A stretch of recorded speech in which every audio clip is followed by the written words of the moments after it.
Hello dear student, स्वागत है आप सभी का पुनः एक नए वीडियो लेक्चर में।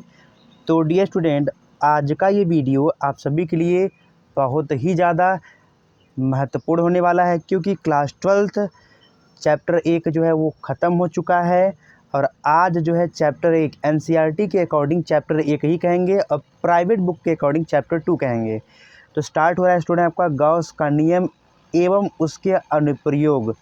तो जैसा कि स्टूडेंट मैंने इससे पिछले वीडियो लेक्चर में आप सभी को जो है गॉस का नियम और उसके अनुप्रयोग की इंडेक्स बताई थी कि कैसे कैसे आप सभी लोगों को मैं पढ़ाऊंगा। तो जिसमें से जो आपका पहला प्रश्न होने वाला है स्टूडेंट, वो क्या आपका है, वो आपका यहाँ पे है स्टूडेंट। जो पहला प्रश्न आपका है, ये कहा गया है कि क्षेत्रफल वेक्टर, जिसे वेक्टर को हिंदी में सदिश कहते हैं, अर्थात क्षेत्रफल सदिश से आप क्या समझते हैं। तो स्टूडेंट देखा जाए, यहाँ जो आप हेडिंग बनाएंगे, सबसे पहले सर्वप्रथम आप जो हेडिंग बनाएंगे वो आपका होगा क्षेत्रफल सदिश।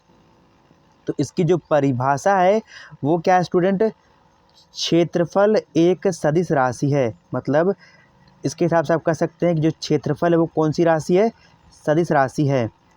जिसमें अब आप पढ़ चुके हैं, तो सदिश राशि किसे कहते हैं कि ऐसी भौतिक राशियाँ जिसमें परिमाण के साथ साथ दिशा भी हो, तो उसे सदिश राशि कहते हैं।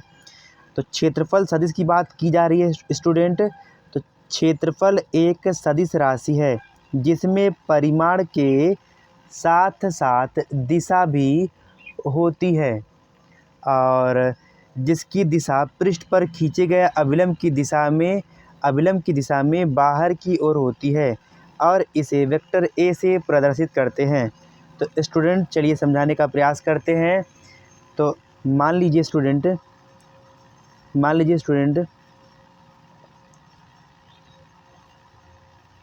ये आपका एक क्षेत्रफल है,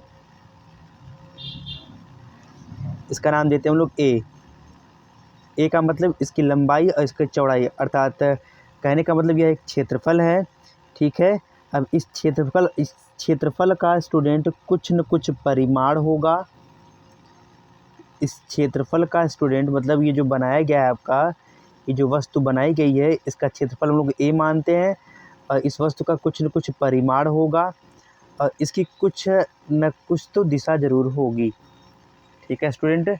तो देखा जाए तो आप पढ़ चुके हैं कि देखिए क्या कहा गया है कि जो क्षेत्रफल है वो क्या है, एक सदिश राशि है। तो देखिए इसके नाम में ही इसकी डेफिनेशन है, सदिश। मतलब सहित और दिश का मतलब होता है दिशा सहित। मतलब ऐसी भौतिक राशि जिसमें दिशा के साथ साथ परिमाण भी हो, उसे सदिश कहते हैं। उसे क्या कहेंगे स्टूडेंट, सदिश कहते हैं। तो यह एक वस्तु है जिसका क्षेत्रफल मानते हैं ए।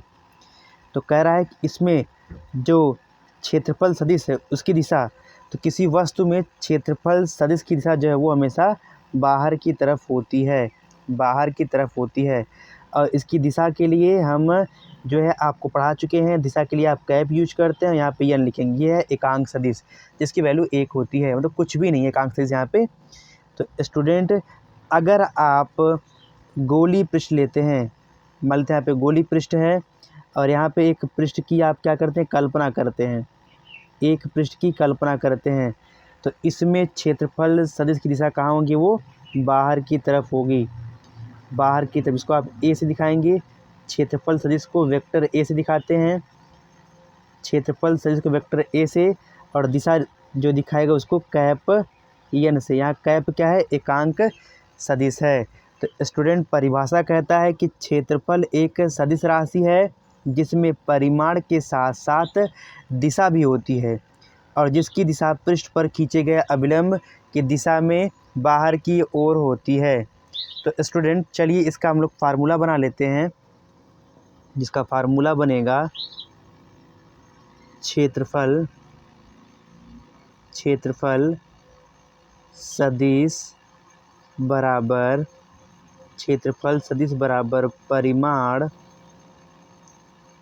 परिमाण गुणे दिशा। तो बात करते हैं स्टूडेंट, हमने कहा ना यहाँ पे बताएगा कि दिशा को किससे दिखाते हैं, कैप एन से। और क्षेत्रफल सदिश की बात करते हैं तो क्षेत्रफल सदिश को किससे दिखाते हैं, वेक्टर ए से। तो क्षेत्रफल सदिश को दिखाएंगे वेक्टर ए से अब परिमाण की बात करते हैं, इसका जो परिमाण था वो क्या था, ए। यहाँ परिमाण ए हो जाएगा। दिशा की बात करते हैं तो कैप एन। तो ये फार्मूला बन जाएगा जो है क्षेत्रफल सदिश का। तो आप अच्छे से यहाँ पे देख सकते हैं, ये क्षेत्रफल सदिश की परिभाषा है जिसे आप वेक्टर ए से दिखाते हैं। ये इसका डायग्राम है कि क्षेत्रफल सदिश जो है किसी भी पृष्ठ के हमेशा अभिलंबवत होती है, और इसकी दिशा के लिए हम किसका यूज करते हैं, कैप एन। तो स्टूडेंट इसका जो फार्मूला बनाया है आपने वो क्या है, क्षेत्रफल सदिश बराबर परिमाण गुणे दिशा। जहाँ क्षेत्रफल सदिश को आप वेक्टर ए से दिखाते हैं, बराबर का है तो बराबर, परिमाण यहाँ पे क्या था, ए था, और दिशा क्या थी, ये दिशा का काम कर रहा था, कैप एन दिशा हो गई। तो जब इसका और इसका मल्टीप्लाई करेंगे तो ए जो है ए कैप एन हो जाएगा। अब जहाँ समझाएगा आपका स्टूडेंट, जहाँ वेक्टर ए क्या है, क्षेत्रफल सदिश है, और कैप एन क्या है, एकांक सदिश है जिसका काम होता है दिशा को बताना, और ए क्या है, परिमाण है। तो स्टूडेंट आप इसका स्क्रीनशॉट ले सकते हैं। ये पहला आपका जो है प्रश्न है अध्याय 2 से, और ये इसका डायग्राम और इसका फार्मूला यहाँ पे आप देख सकते हैं। तो स्टूडेंट अब इसके बाद जो आपका क्वेश्चन आएगा वो आपका होने वाला है यहाँ पे कि घन कोण से आप क्या समझते हैं। तो स्टूडेंट उम्मीद करते हैं ये वीडियो लेक्चर आप सभी को सरल तरीके से समझ में आया होगा। तो ऐसे ही ढेर सारी वीडियो पाने के लिए आप हमारे यूट्यूब चैनल अनुज सर को लाइक, सब्सक्राइब और शेयर कीजिए।